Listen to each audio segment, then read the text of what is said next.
Man, when I stepped away, like, man, it was crazy. I just was done, I wasn't really feeling no more. I have a lot of motivation, but I stayed writing every day and always rapping to myself and shit. And then, my man at the time, he hit me, he was like, yo, you gotta get back into this, man, and then we shot a video with my Mustang. In his video, I dipped off to Spain the next day, and he hit me with a beat. I'm in Spain, and I'm like, man, I ain't rapping, man, gone, and he had been hitting me with shit, and I wasn't feeling it. And so I'm out there with Spain, 9, 10, I don't remember, 10-hour time difference, 9-hour time difference, something crazy like that. So when I'm awake, everybody back home sleep. I'm not able to really talk to a lot of people at the time. So I started writing to the beat, and it had the King T played like a piano sample in it. I wanna get fucked up. Came back home, got with DB, was like, yo, I need you on a hook. We came into the studio, and man, the shit was sold after that, man. After I saw the final product on that, like, fuck it, I'm gonna do a whole album. Make y'all sick with that talk I talk. That's right. Can't stand to see the ism and I walk that walk. Playboy, let me explain something.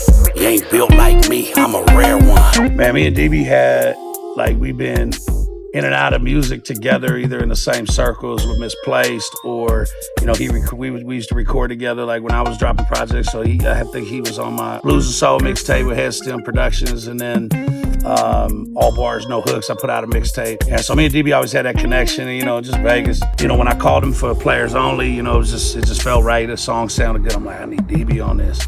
And then we went through the process, recorded Late Nights in a 5.0, dropped that.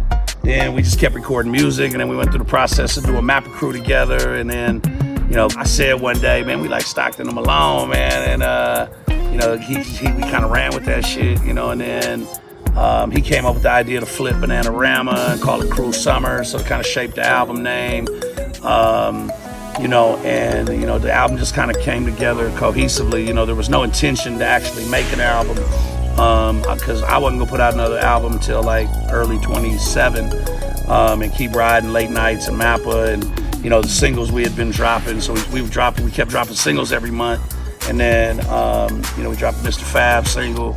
And then after that, drop it in Love in the Slums. Boneless catfish fillets, the shades to H&H. From the North Town, wreck to Doolittle, we catching base. He was like, DB hit me one night, he was like, man, we gotta put out an album.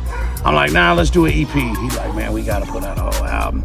And we put it together, and just kind of, man, once Jeremiah put his mix to it, man, this shit just kind of shaped itself. And, we went out and got some features, Bart Oatmeal, Polyester the Saint, Big Homie Black Sea laced us, Czar laced us.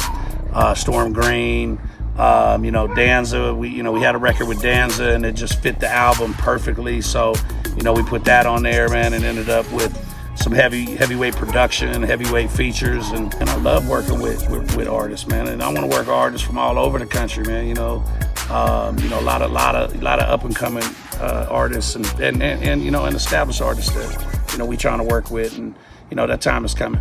Man, the Stockton and Malone Cruel Summer Project, man, it's just, I feel like it's great music. I feel like it's timeless music. It's something you can ride to, something you can put on in the house, when you're kicking it at the pool, It's vibe music, and it's really, you got a lot of good lyricism in there. You got song structure, great production, great engineering, and, overall, just a great ambiance to the album.